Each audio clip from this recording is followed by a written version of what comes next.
Securities and Exchange Commission, pinagpapaliwanag ang Meralco kung bakit hindi ito dapat i-contempt matapos suwayin ang kanilang utos. Meralco, nagmatigas at posibleng kasuhan pa raw ang SEC.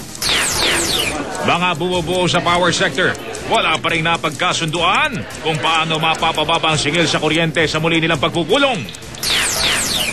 Hinihinalang magnanakaw, nagtago sa kisame ng Pasig RTC sa loob ng 2 araw.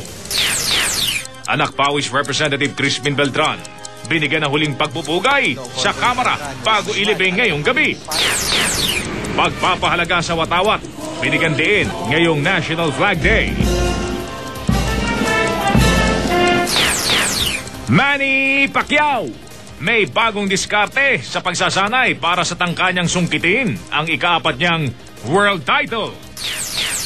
Silipin ang Marine Culture Farm sa Sulu kung saan pinararami ang mamahaling isda tulad ng lapu-lapu at mameng. Sa Chika Minute, Rufa May Quinto, nakaharap sa kanyang birthday ang gumagaya sa kanya na si Rufa Me. At ang engranding kasal ni Ina Revilla at Vince Del Rosario.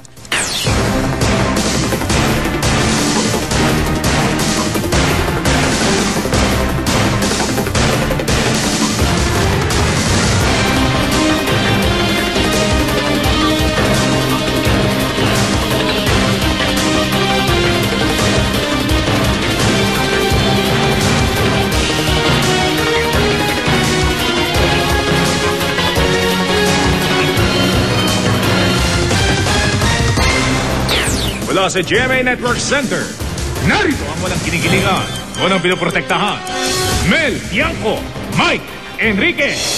Magandang gabi po, itong 24 oras. Dahil hindi natutulog ang balita. Dahil sumuway raw sa utos. Pinagpapaliwanag ng Securities and Exchange Commission ang Meralco sa pagbaliwala nito sa Cease and Desist Order kahapon. Ang palugit ng SEC sa Meralco para magpaliwanag ay hanggang bago mag-alas 12 ng tanghali sa Biyernes. Nakatutok si Julius Segovia. Nagpadala ng show cause order ang SEC sa Meralco. Naka-address ito sa chairman at CEO na si Manuel Lopez, sa presidente at COO na si Jesus Francisco, at kay Anthony Rosete na acting corporate secretary ng Meralco.